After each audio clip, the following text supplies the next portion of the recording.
Pinu honen azpitik agurtzen zaituzteko gaur Gipuzkoan Gazte Digitaleko ikusle guztiak. Zer modu zaudete? Gaur erronka batekin emango diogu hasiera gure gaurko programari. Galdetu nahi dizuet, zer mozkoak zarete barreari eusten. Hortik doalako apur bat gure gaurko gonbidatua nor den pista hori.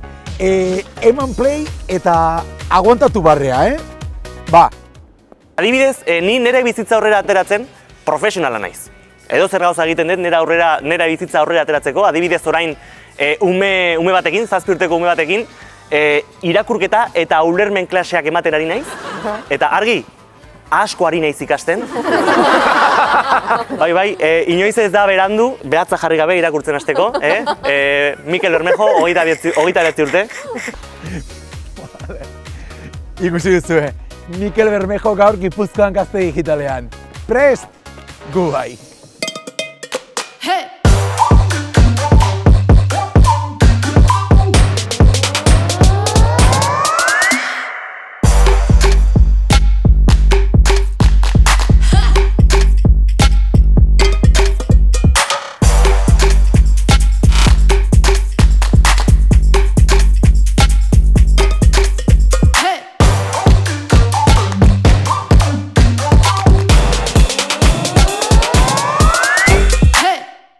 Un aplauso fuerte para Mikel Bermejo.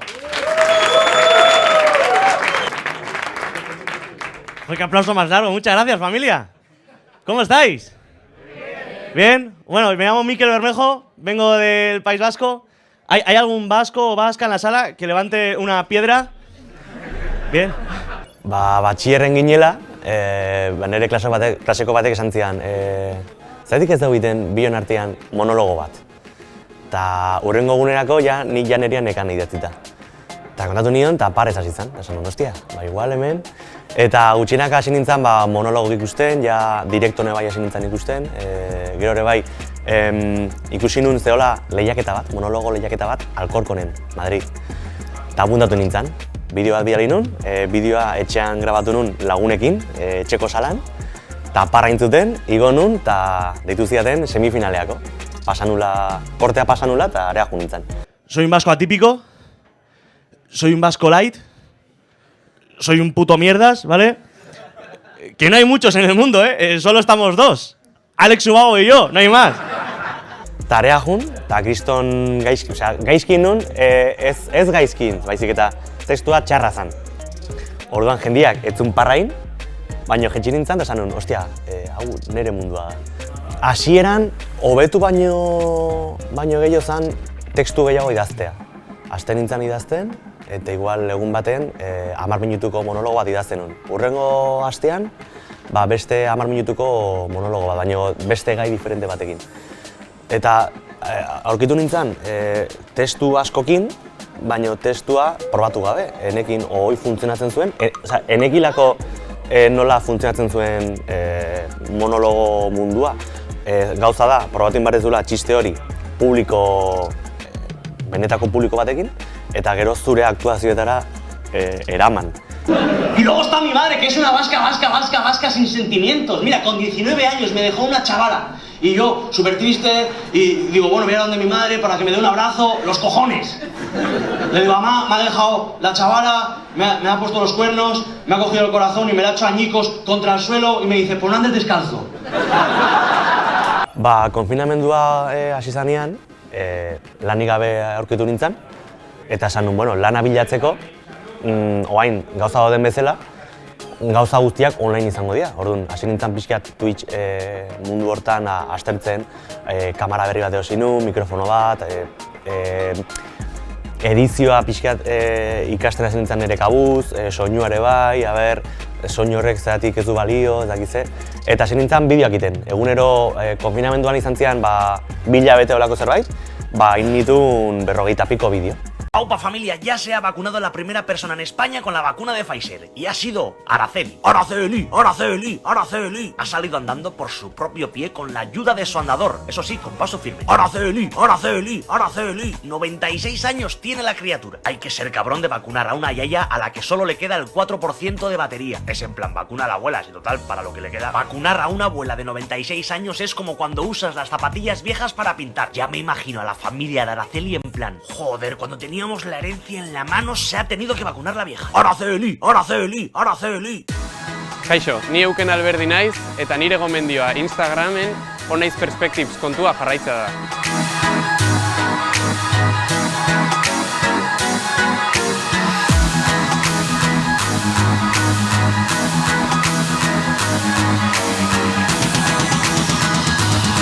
Kontu honetan, patinaje artistikoari buruzko gauza pila bat ikusi ahal izango dituzute eta egia esan bideo ikusgarriak dituzte. Dirurik ez daukazula gimnasiora puntatzeko edo urruti geratzen zaizula? Kalean hotz egiten duela korrik ateratzeko? Ez daukazu aitzakearik, nik ez daukadan bezalaxe. Astenetako TikTok gomendioak hortik doalako. Ikusi!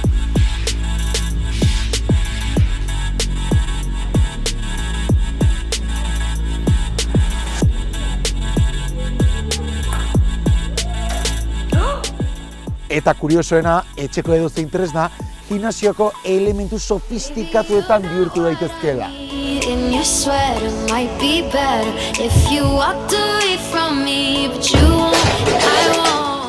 Zuk inoiz pentsatu zenuen etxeko sofan hau egitea posible zenik?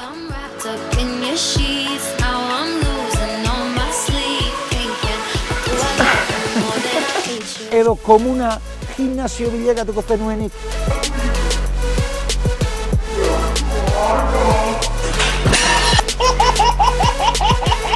Gure hasteko proposamena praktikan jartzen baldin baduzue, mesedez egizue, grabatu bideoan eta bidali guri. Beno, ekomodona egin ditugu egunerokotasunerako produktuak, bai urbotila eta poiekin eta gure azkeneko nahi asan eramatea birziklapenaren mundua gure egunerokotasunera. Azkenean askotan industrian ikusten da nola birziklatzen dian botilak eta nola bihurtzen dian produktu ezberdinetan, baina guk nahi genuena da kontzeptu hau etxeetara eramatea. Horregatik hasi ginean diseinuzko produktuak egin. Batez ere bi gauza garrantzitsuekin.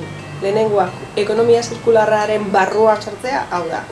IKEA produktuak bai birziklatuak eta bai birziklagarriak zianak IKEA, eta bestetik era lokalean eta insertzio sozialeko tailerrekin. Guretzako baita bai planeta errespetatzea importantea dela, baina baita ere pertsonak eta haien onura. Prozesua botillatik produktu izan arte egin dena da, lehenengo hartu dira botilak, urbotilak, edo errefresko botilak, Coca-Cola eta horrelakoak tartzaia eta eramaten dira birziklapen planta batera. Eta birziklapen planta hauetan egin dena zati txikitan mozten da, eskata egiten dira, zati txikitan. Eta gero hau egin dena da urtu, garbitu eta azkenean likido baten antzekoa danean pasatzen da koladore baten gixakotik eta koladorenek dazka oso zulutxo txikiak eta zulutxo bakoitzetik ateatzen da ari fin bat. Eta gero, ari fin hauek kiskurtu eta bihurtzen dira fibra eta fibra hauekin egin da ari oiala eta oiala honekin egin dira produktu ezberdinak.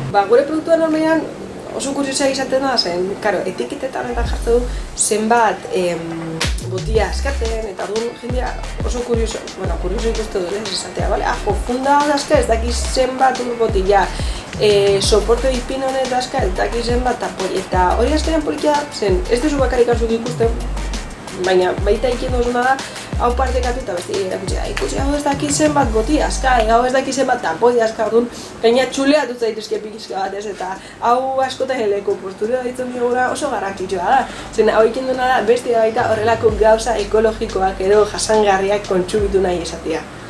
Hemen earki jate du, bai o ez? Hona etortze dianak, hemen earki jate du, bai o ez? Zugutez da adibidez Frantzialdea, eta janariak jartzizutenen, esatizue, voila! Eta alako mira txiki bat jartzizue, Zu honea etortzezea jatea, eta zuzea esaten duna, voila! Madridea jun nintzen lehenengo urtean, hor egindako lagun bat, ikusi nuntzeola streamak egiten enpresa hundikin. Twitterren jarri zion youtuber bati, si quieres trabajo, escríbeme. Eta claro, nila nire gabe, jarri nion, yo quiero. Eta hortik 2 minutua, deia, bere deia.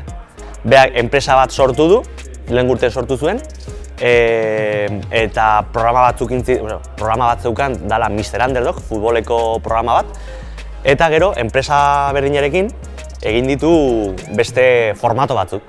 Eta ni ibili naiz bai gidolari bezala, kolaboradore bezala, eta baita ere kreatibo bezala. Isaac, Cuéntame. este año cumples 40. Hostia, no me... Jo, por ahí no vayas, tío. Sí. Eres tan mayor que en casa tienes contratados 300 megas porque con 600 megas te producen mareos. ¿Qué se siente al ser el primer creador de contenido en ser vacunado por ser población de riesgo? Te puedo llamar Araceli.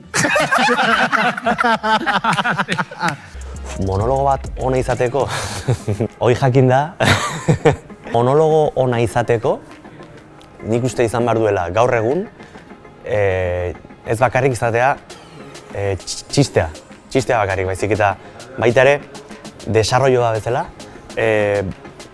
bigarren pentsamendua bezala, beste buelta bat behar duela. Euskalki batzutan kenduko dituzte krisiarengatik, adibidez Bizkaieran krisiarengatik esaldi batzuk kenduko dituzte. Bestela imaginatzen ez du. Zelan, tu puta madre. Osea, ez dago lanik, bale? Adibidez, gaur egun komika asko daude egiten dutela feminismoaren ikuspegitik monologoa, eta oso nahi dut izaitze, ikuspegi horrekin egiten duzu jendiai barrea lortzea, eta jendiari pentsatzen hastea mundu hortan. Hori bai, hori lortzeko lehenengoa txistea barezu. Txistea, normalean, nik lortzen ditut urtean 45-50 minutu. On. Gero idatzita igual daude 3 ordu. Baina astezeak entzen ez duena balio edo buelta hori ez dezula ikusten, hori fuera. Eta probatzen astezea, hau ez, venga, fuera. Saiatzea beste buelta bat iten, horrekin funtzionatzen duen, ostia, ez, fuera. Eta azkenen gatzea, ni adibidez, urtean gutxi bera 45 minutu berri. Batzuk egiten dute 10 urtean behin, ordu bat lortu. Baina ez bakarrik ezin dutelako, baizik eta hori lortu bet, hori aprobetxatu behar da, dirua testu horrekin bilatu eta listo. ¿Os suena la empresa PIC? Esta empresa que hace bolígrafos. Que es en plan, mira, hacemos bolígrafos para que la gente escriba, vaya a la universidad, evolucione en la vida. Pero luego tienen mecheros.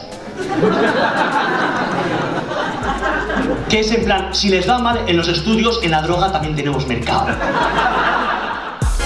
Kaixo, Jon Saldu eginaz, eta urrengo larun batean, azaroak 6 Legazpin izango naiz gazteentzako adimen emozionalari buruzko eskuarte bat antolatzen, ez? Ideia da alde teoriko bat azalaraztea, ez? Adimen emozionala zer den ulertzeko, nondik datorren adimen emozionala zergatik ikertu den eta zergatik beharrezkoa dugun gure alde horreri, ez? Emozio eta sentimenduei arreta jartzea. Alde praktiko bat egongo da, non gure bizipenetatik emozioak identifikatzen, azalarazten, zergaitia ulertzen ikusiko dugun, eta animatzen zaituztet parte hartzera. Gogoratu, pendiente daukazuela Mikel Bermejoren monologo bat ikustea, ez zarete damutzen ez zareten bezala, astero Gipuzkoan Gazte Digitala ikusteaz. Guk hemen utziko dugu gaurkoz, gogoratu datorren astean bueltan izango garela, Gipuzkoan Gazte hashtag erabili dezakezu gurekin kontaktuan jartzeko, eta bien bitartean, ondo segi, aio!